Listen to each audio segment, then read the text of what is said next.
had against Arsenal versus West Ham United. Yeah. So, what do you think about the game? What did you take out from that game today? So, like a couple of things. First of all, like Arsenal played well. Like attacking wise, they were able to move the ball much faster to try to get into the opponent's box. And that's how they were able to score early.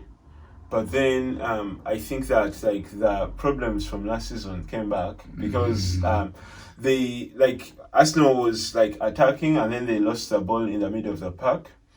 I think it was Suchek. Yeah. Then West Ham counterattacked and some of the Arsenal players were still in the West Ham half, and West Ham went over the other side and they scored a goal, a tap in for Antonio basically. Yes.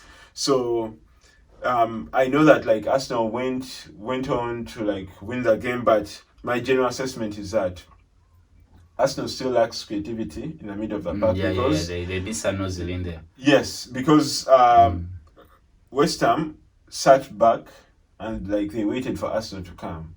They played the same system as Arsenal. They just waited for Arsenal to come, and every time Arsenal came, West Ham would force them to go backwards. And Ceballos and Xhaka in the midfield were just side to side. Players were making runs. Aubameyang was making runs. Lacazette was making runs. Yeah. But Xhaka would have a look, but he would never play that ball. That's so in your opinion, do you think that last weekend was last weekend against Fulham was just a romance thing on the top, and this is a wake up call for Arteta maybe to address a few issues? Not necessarily. So maybe to bring back OZIL. So no, not necessarily. First of all, everybody worked hard. People were working hard even though things weren't happening. And also I think that West Ham played much better than Arsenal in the second half. And they almost scored. But Gabriel made a couple of blocks that last season those were big goals. He put in some very good blocks. And I actually still think Gabriel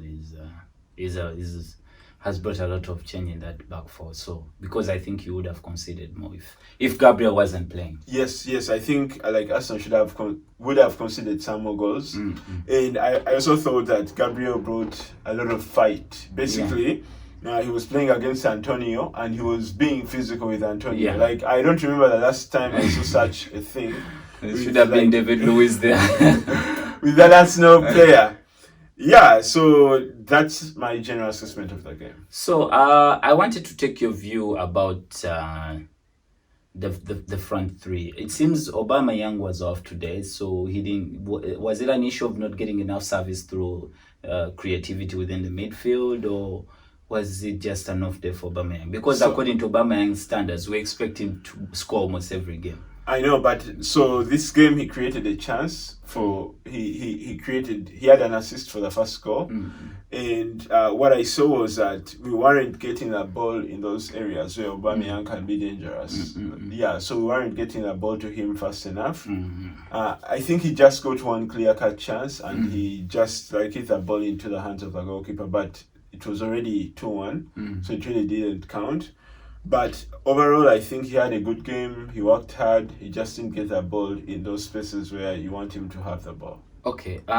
In my own opinion, I think, like I said, Arsenal has good players. Yes. But they lack that creativity in that midfield. Yeah. So they're either going to go and have to sign a midfielder in there that is going to create more, or they have to bring back OZIL.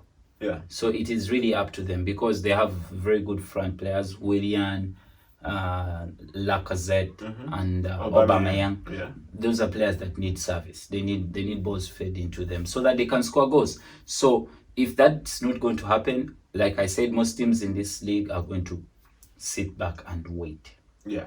Like we saw today, sit back and wait. So if that's going to be and you see that's why I think most teams are addressing that issue. You can see that from Liverpool with signing Thiago. Now they have Jota. I don't know. I keep saying this league is a very interesting league because now that's a statement. They are better. They're making themselves better. Yeah. So Arsenal needs to do the same. So as United. So Arsenal needs to. These games have come in a way that it's like a preseason, but some people are winning off these games. Others are lingering around, like United. So they're identifiers. That's why I think they help them to tell them that we're closing the window in October. So it gives you time to know your problems. So I think that's why, in my view, I didn't think bringing back Ceballos was really a good move. They should have maybe, but I think because of the pandemic, they can't really go in and buy another. So OZIL needs to get off himself and play. This team needs him now because with those players up front, with OZIL in behind there, goals. Yeah. But I think I felt like creativity was like one of the biggest problems that Arsenal faced like in this game. Yeah. West Ham also played well. They played their system well. They were up to it. Yeah. And before in our preview game, I thought I'd given Arsenal 4-0 with what I saw against Fulham, but that's the Premier League. I remember saying that like West Ham won't be a walkover, and they weren't because it's a derby for them. They take it seriously. And the goals, I think they came from like defensive errors, really. Yeah. Oh, like somebody switched off. Like the tapping of Nketiah. Yes, but like that came from like the run that Ceballos made, and then Saka like passed him that ball, and then Nketiah just tapped in.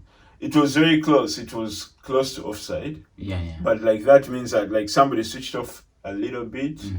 And when West Ham had chances on the other end, like Arsenal were up to it and they prevented them from scoring. So that's